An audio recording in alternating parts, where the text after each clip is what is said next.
Jangankan sholat masuk surga, yang mau saya tanya, adakah perintah sholat 5 waktu di dalam Al-Quran, yaitu sholat subuh, zuhur, asar, maghrib, dan isya?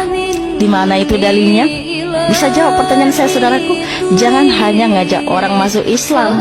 Saya itu orang yang berakal, nggak bisa diakal-akalin, ya. Terima kasih. Subuh ditemukan di Quran surah 24 ayat 58, dikuatkan di Quran surah 30 ayat 17.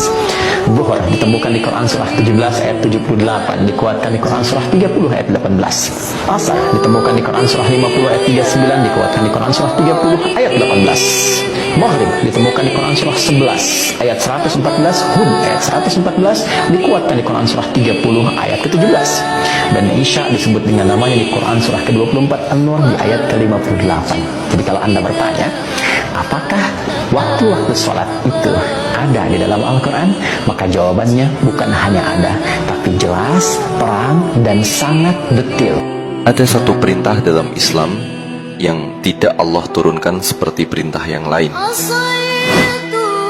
Allah memerintahkan puasa, lalu ayat diturunkan. Allah memerintahkan zakat, lalu ayat diturunkan. Allah memerintahkan haji, lalu ayat diturunkan. Namun ketika Allah subhanahu wa ta'ala memerintahkan sholat, langit dibuka. Rasulullah sallallahu alaihi wasallam dipanggil, dijemput oleh Jibril alaihi salam, lalu naik menghadap Allah secara langsung. Bukan lewat bumi, bukan lewat lembaran, tapi lewat langit. Kenapa? Karena sholat bukan sekedar amal. Sholat adalah penopang agama. Puasa adalah amal besar. Zakat adalah amanah. Haji adalah kemuliaan. Tapi sholat adalah pembeda. Rasulullah Shallallahu Alaihi Wasallam bersabda, pembatas antara seorang hamba dengan kekufuran adalah meninggalkan sholat. Bukan dosa kecil, bukan kelalaian ringan, tapi perkara yang memutus.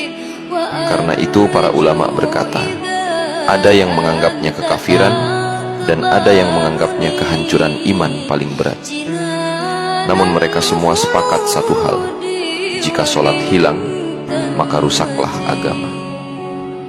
Kita bisa kehilangan banyak hal dalam hidup, tapi saat sholat ditinggalkan, yang hilang bukan cuma pahala, yang hilang penjaga jiwa, sumber kebaikan, pintu-pintu ketenangan.